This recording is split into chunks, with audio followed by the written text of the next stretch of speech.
Hey guys, Chris and Greg here. Hey, how we doing? And today we are taking a look at the Sith Tie Dagger, Tie Pilot, whatever they want to call it, which was released last year at the launch of the Rise of Skywalker film. This is a set that me and Greg actually built on the L2M live stream last week over on Greg's channel. So if you haven't seen that, click the tag above and you can go and check out us building this as well as a bit of the bands that we've done in the set. But now we've got it, what do we think of it? Well, let's find out. Okay, so as you can see, this is a weird looking TIE fighter in my opinion, and from the originals, this is definitely not a TIE fighter. But we've got some things that kind of, we don't quite understand what this is itself, because I don't even think Lego and Disney understood this set either. But first things first, let's take a look at the actual TIE Dagger / Sith TIE Pilot itself, what we like about it, what we don't like about it, and then we'll get into the minifigures and then our overall verdict. If that's all right with you, Greg? Yeah, I got to say though, Chris, the more I look at this, the more I fancy eating some Doritos. I don't know about you. It definitely does, especially with the red edging. It kind of reminds me of a hot dip it's been put into or something. A hot dip with a Sith TIE Fighter. Nice. But yeah, when originally looking at this set, actually, so when I originally looked at getting this when the Rise of Skywalker film came out, and I wasn't going to pay the ridiculous price per piece that this is, there's actually a lot of unique pieces that were made to create these TIE Dagger wings. And I did think to myself, for the 10 seconds that this is on screen, was it really worth making those pieces for? So agree. I'm not convinced. I'm not convinced. There's, like you say, there's a few unique pieces on this. I'm not really convinced that they needed to be there, if I'm honest. Yeah, completely agree. I mean, looking at the wings themselves look very, very good from the sides and from a kind of half angle. But if you actually look straight on, there is quite a big gap down these wings here, which is what they've done, I think, for the playability of the stud shooters. Yeah, that does work well. I think the stud shooters are really well hidden. The only problem with it is it's just blocks. They've not kind of done anything else with it. Maybe using black bricks would have been better, because there's quite a lot of bricks there, but they've done it in grey, which kind of goes nice with these sections here. But the problem is when you look at it, you sort of think, well, it looks really blocky. If I show you that angle there, that you can definitely see there. You can just see it. They're just big blocks. As the light hits it. And I think, to be honest though, I think, Greg, it's a Lego Star Wars set, so it has to, I think they have to, by law, have a certain percentage of dark bluish grey and light bluish grey. So that's true, actually. Yeah, that is the curse of any Star Wars. We wanted to contrast it with those colours. But also, just looking at the sides, this bit here, which is a grill, is actually how you shoot the stud shooter. So I think that's quite nice that it's hidden, at least in the actual set, which is kind of cool. Overall, it does look nice as at least a display piece. And because it's, if you're displaying it, you'd have to display it like that. It does come with this kind of, I wouldn't say it was even a throwaway stand, actually. It's quite nice. It does come with some more expensive pieces in the dark gunmetal kind of color. So I think even if you don't want to use the stand, this is quite a nice pieces to have. Well, these are quite expensive. Well, these you normally associate with like Speed Champion sets or something like that, isn't it? And these particular ones, I've seen even people in their Lego cities when they're doing this kind of raised train track, they'll use a lot of these pieces, and I don't think they're particularly cheap, if I'm honest. No, they're not at all, but they're a lot cheaper than the actual monorail ones that you get for the old monorail tracks, which is why they use those ones. That's true. That's true. I think recently I've had them in the set I can recall is also the Batman set for the Batcave, the Clayface Invasion, I think it's called. That one had a lot of them as well to obviously create that cave-looking Arkham kind of thing underneath the Wayne Manor. But they are quite pieces, and I think, like you say, we've had them in a lot in the Speed Champions recently, haven't we? Yeah, and the thing is, right, you have to. This is the problem with the unique design of this actual Sith TIE Fighter is the shape of it, because it's very heavy at one end, and that's the problem with it. You can't just put it down like so. You have to have that stand, because otherwise it's just doing that, and that looks just a little bit. It looks like it's bombed. It looks like it's bombed, just like the Rise of Skywalker itself. Well, that's another review for another day, Chris.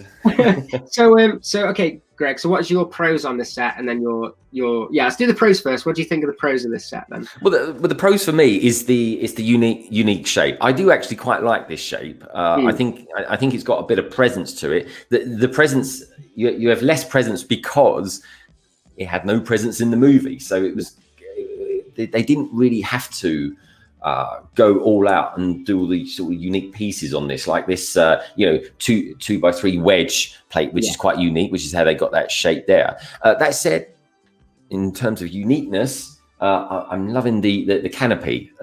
Anything trans red, I think, and black. I always think in the Star Wars universe, it looks particularly good. I kind of agree with you on the cockpit. I think that's really cool on the trans red. And actually, if it didn't have that trans red piece, it would just look like a TIE fighter, to be honest, in the middle, because it's very, very similar. But yeah, one thing that I would definitely give a pro for this is if you guys are into Star Wars a lot, you usually do have not as many stickers as Speed Champions, but you do usually get a lot of stickers, even in the extremely UCS sets. So you have two nice big printed pieces, which is a massive pro. The hatch at the top and the Sith, the windscreen, I'm guessing you would call it. And then inside you have the 1x2 cheese wedges with the little kind of dials and stuff that he's flying it with as well. So I think that's really nice having all printed pieces. It makes the build a lot more enjoyable for me. And I do really like the use of the part usage for the back thrusters, which is actually 2 BB-8 heads. I think that's extremely clever. So I thought that was quite a nice touch. And I think they're using that more and more now in different colors. Okay, so that's our kind of positives on the set. So what are your negatives on the set then, Greg? Oh, I mean, the standout negative for me, everyone, is simply the price. I mean, the retail price for this set is £64.99, which is ridiculous for a set with its actual part count. So I think the part count is something around the upper sort of 400s, isn't it, Chris? Yes, it is 470 pieces, but it has a price per piece of 13.8p in the UK or 17 pence in America. So that is crazy. Way too high, way too high. Now, I think there's a possible few factors that come in with that, folks. One being that they've got those pieces that are kind of exclusive at the moment to this particular set, and you've got, of course, a particular minifigure as well. I think Lego have cashed in with a certain Knight of Ren figure, because they know full well that all the Star Wars fans, for sure, are absolutely going to want the one of these mysterious characters. Yeah, it's definitely got Star Wars tax on this one. Definitely. Yeah, Star Wars tax. That's a good way. It's a good way of putting it. Actually. Yeah, I think the hard pill to swallow for me as well, before we get on to the minifigures, is the actual, not only the price per piece and the extreme pricing of this, but the fact that this is a very forgettable vehicle because it wasn't even seen much in the film. And even Lego got this wrong when we get onto the minifigures. Okay, so let's move on to the minifigures then, and why these are the best part of the set, in my opinion. So which one do you want to go through first, Greg? All right. I say we start off with, should we go Finn? So start off with something quite good, then go to something quite bad, and then go to the best one. Okay, so people know which one's the one that we least like there. Okay, so starting off with Finn, just having a look at this guy, just really, really quickly before we get into why we like him. He's really, really well done, actually. I think this is a unique hairpiece that was made for Finn. I believe it has been used in a couple of the sets now, but it's very nice. It's way better than the one that I got in the UCS Millennium Falcon set. And actually, I think it's a better Finn that we got than we got in the UCS Millennium Falcon set. So this is a quick comparison here, if you can see. The Finn actually from the Millennium Falcon is this one, and he doesn't even have leg printing. So yeah, I think he doesn't even look much like Finn, whereas I think this one looks a lot more like the actual character. But he also has nice printing on the back, torso, and I do like the kind of color contrast that he's got here, where his arms are a slightly different color. So it does give him that kind of vest look, whereas the one from the UCS set is just all one color because he has the jacket on that Poe Dameron had. I think overall he's a really good figure. He's one of the standout figures of this set, that's for sure. And yeah, I like his alternative faces as well. I'm not 100% sure why he came with this particular set. I think it might have been maybe when we saw the Sith daggers, or the TIE daggers, or the Dorito daggers, whatever one wants to call them. He kind of happened to be kind of just running up and down some great big Star Destroyer. So maybe that's why they decided, let's throw Finn in there as well. Okay, so that's Finn out of the way. Let's go on to the one that well, I think you don't like anyway, Greg. Which is I'm guessing he's called the Sith TIE Pilot. But he's not he's just called a First Order TIE Pilot, which is silly, really, because you think this character would have some kind of red accents about him or something like that defines him for the Last Order or the Final Order, or just something that's Sith-like. You know, that there's nothing relatable there to the actual vehicle that he's meant to be piloting. It's just nothing Sith about him whatsoever. So ironically, this guy's also in another set, which is actually the what are they called? The little the microfighters. Microfighters, and he's actually in for the TIE pilot, not for this set. So he's actually in a different vehicle. So they know that this guy isn't the correct guy for this. And weirdly, at the same actual wave, we had a Sith battle pack, which they're all bright red. You have the Flying Troopers and the Sith standard Stormtroopers. So. Yeah, it's very strange that they didn't just recolor him red at least, even if they didn't know what he looked like in the film. Because they could have just put some red lines or something like that on his helmet. I mean, he's a really good, he's a brilliant figure. I mean, he really is a good figure. Especially the helmet piece with the with the air piping on it and stuff like that. That helps his ventilators. But you great figure, brilliant looking figure, good prints all round.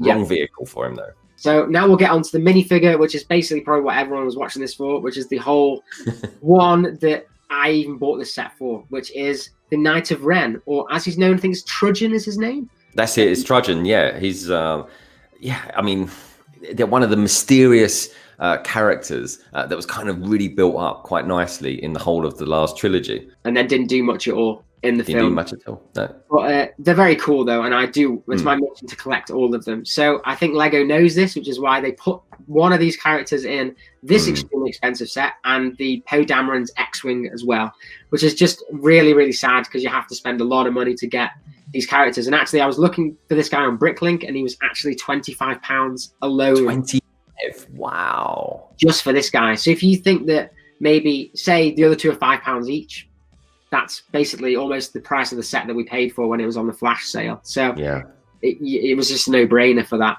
So yeah, if you guys are after Trudgeon, he's quite expensive to get on BRICKLink. He may go down in the future, but he may go up when they retire this set. So yeah. So very quickly, weirdly on him, he actually his big sword. We actually had a quick look at this before, didn't we, Greg? And it actually was in a Lord of the Rings set originally. So it's not. It was, yeah. The actual part number itself is from Lord of the Rings, but the actual in-universe weapon is called a vibro cleaver, which sounds terrifying.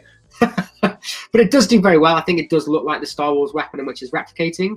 And I think it works perfectly. So why would Lego need to change it? I think that's absolutely fine. And I do really like the little subtle printing he's got on with like the medallion and the cloak. I think they've done a very nice job of the actual setup on this guy. Again, sadly, no side printing. I would have loved that with these characters, especially seeing as they are quite rare to have. So I don't think we'll be getting any with side printing for quite a long time.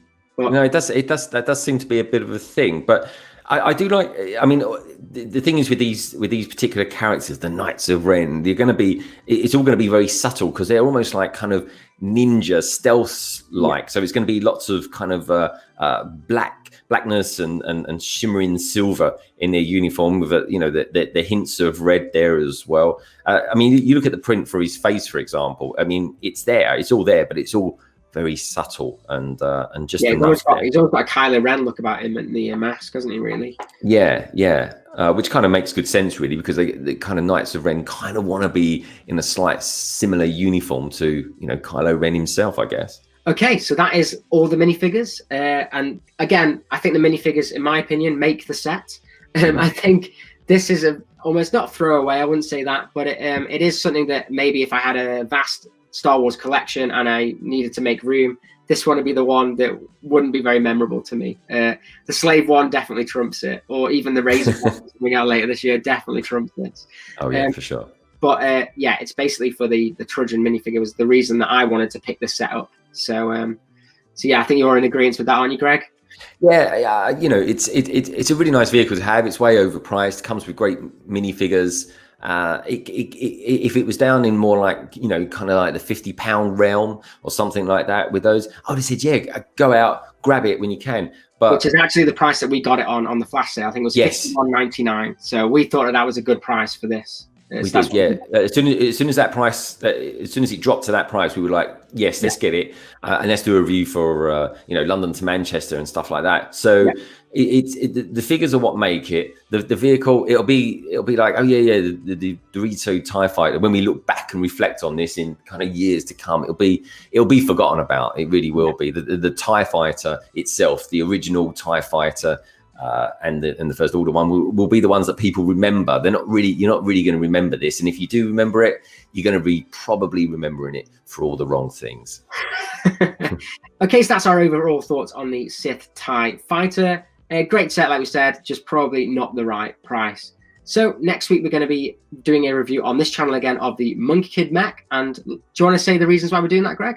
Yeah, it's simply because this weekend just gone, we was actually, Chris and I were part of the brilliant, the awesome 72-hour community live stream. And during that live stream, which we were kind of with So Connor, we were on London Bridge Bricks, of course, and we did a little bit on the Solo Brick Builders channel. Both of us were building the Monkey Kid Warrior mech. So we thought, you know what? Let's do a review on it. Yeah, so that'll be happening next week because Greg is also on holidays, so we won't be able to do the live stream. And then after the Monkey Kid mech, we're also going to be then live streaming on this same channel again for the next one, which will be a hidden side set. Yeah, I'm really looking forward to that one, Chris. That's going to be set number 70419, the wrecked shrimp boat. So tune in for that, folks. And if you haven't already, go and check out Greg's channel. Links will be in the description below, as well as on the end card of this video. And as always, have an awesome day.